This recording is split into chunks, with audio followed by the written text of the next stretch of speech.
Bienvenue. Devant moi se trouve un Samsung Galaxy S25 et aujourd'hui je vais passer en revue la configuration de cet appareil. Donc, lorsque vous l'allumez pour la première fois, vous serez présenté avec le même écran que vous pouvez voir de mon côté. Et nous avons juste une option qui est d'appuyer sur le bouton et de trouver notre langue souhaitée dans la liste. Pour moi, il a déjà sélectionné la bonne. Je vais donc passer à la page suivante qui me permet ensuite d'insérer ma carte SIM pour me connecter au réseau mobile. Ceci est optionnel et vous pouvez simplement sélectionner suivant si vous ne souhaitez pas le faire.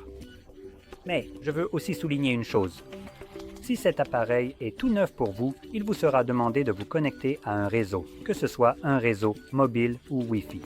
Vous n'avez pas la possibilité de terminer cette configuration sans vous connecter à l'un d'eux. Pourquoi? Ce n'est jamais expliqué. Samsung nous donne une explication bidon selon laquelle c'est pour mettre à jour ou pour d'autres services mobiles, mais pour une raison étrange, tous les autres téléphones de la planète peuvent le faire, sauf Samsung. Alors, tu sais quoi? Je n'achète pas ce que tu vends, Samsung. Donc, je ne veux pas insister là-dessus. Et au moment où vous vous connectez, vous devez redémarrer votre appareil. Encore une fois, aucun autre appareil sur la planète ne fait cela, sauf Samsung. Donc, si votre appareil ne vous oblige pas à redémarrer après être connecté au réseau et vous force à vous connecter au réseau, il pourrait ne pas être nouveau de toute façon. Maintenant, nous allons sélectionner ça. Nous avons accepté les conditions d'utilisation bidon et nous n'acceptons rien d'autre, puisque les autres options sont facultatives. Il n'y a aucune raison de donner plus de pouvoir à CorePost. Si vous n'en avez pas besoin, donnez-lui autant que nécessaire pour pouvoir réellement utiliser le produit que vous avez payé. Dans tous les cas, pour la prochaine étape, nous avons la configuration facile avec un autre appareil. Cela vous obligerait donc à télécharger une application sur votre ancien téléphone qui connecterait ensuite ces deux appareils ensemble, l'ancien et le nouveau, et vous permettrait ensuite de transférer toutes les données de votre choix vers ce téléphone. C'est un processus assez facile et simple, très fluide, donc si vous le souhaitez, vous pouvez l'utiliser. Je ne vais pas le faire, donc je vais simplement sélectionner la configuration manuelle. Et ici, nous avons la page de connexion Wi-Fi. Comme je l'ai mentionné, si cet appareil est neuf, vous ne pourrez pas l'ignorer. Si vous appuyez sur Ignorer, vous ne pourrez pas faire ce que je viens de faire. Maintenant, sur la page suivante, j'ai la date et l'heure, car je ne me suis pas connecté au réseau. Mais dans votre cas, si c'est neuf, vous n'avez pas cette option. Et si vous vous connectez au réseau, la date et l'heure seront automatiquement réglées par Internet.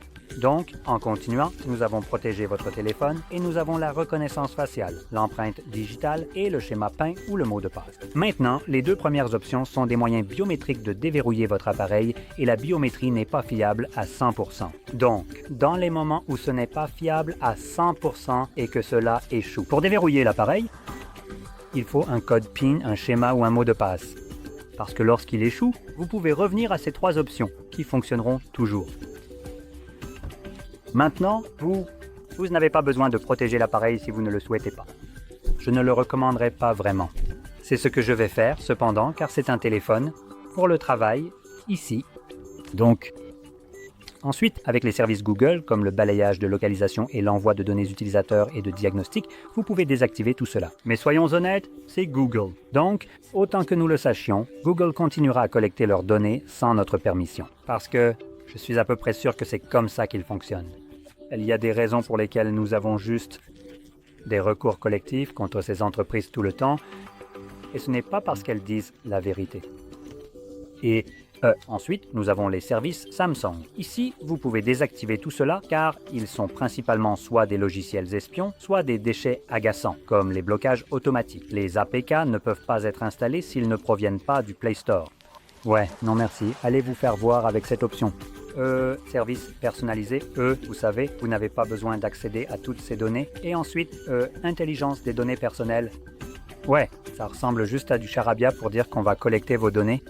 Non merci. Ensuite, nous avons choisissez votre mode d'affichage, clair ou sombre, selon votre préférence. Vous pouvez le changer plus tard. Et cela termine presque la configuration. Alors sélectionnons juste l'accueil à gauche, et voilà. Donc si vous avez trouvé cela très utile, aimez, abonnez-vous, et merci d'avoir regardé.